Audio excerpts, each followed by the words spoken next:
राजकारण, समाजकारण, अर्थकारण, कायदा, कारवाई, विकास आणि इतिहास, कोकणातील घडामोडींचा लेखाजोखा आपणासमोर मांडण्याचा प्रयत्न. पाहत रहा झंझावात न्यूज, सर्वसामान्यांचे हक्काचे व्यासपीठ.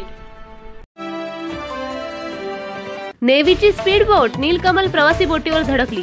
13 जणांचा मृत्यू, 101 जण सुखरूप तर 2 जणांचा शोध चालू. अपघात व बचाव कार्य कसे झाले याचा थरकाप उडवणारा video. Mumbai Gateway of India येथे नीलकमल प्रवासी बोटीवर नेव्हीची अनियंत्रित झालेली बोट जोरात धडकली. अपघातात प्रवासी बोटीमधील 10 जणांचा तर नेव्हीच्या स्पीड बोटमधील 3 जणांचा मृत्यू.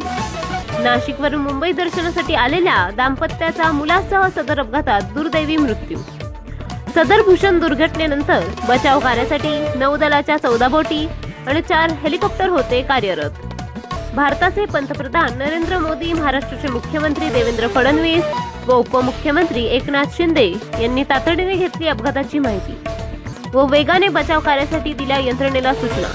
सदर अपघातात मृत्युमुखी पडलेल्या राज्य सरकारकडून 5 लाख तर केंद्राकडून 2 लाख मदत जाहीर.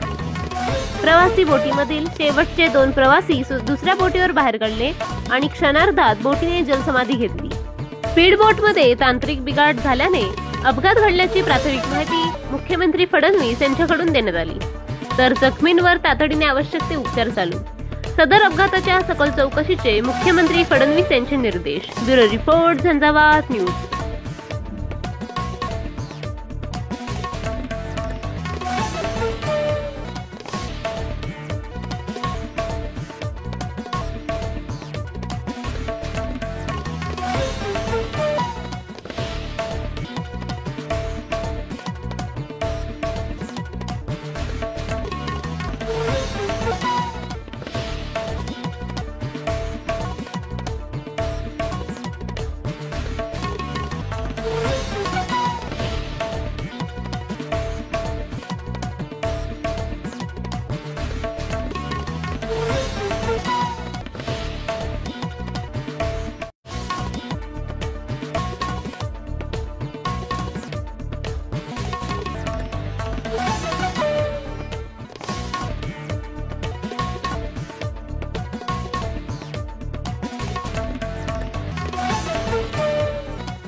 कृपया झंझावात सोबत जोडून राहण्यासाठी लाईक करा, शेअर करा, सबस्क्राईब करा आणि बेल आयकॉनवर क्लिक करा.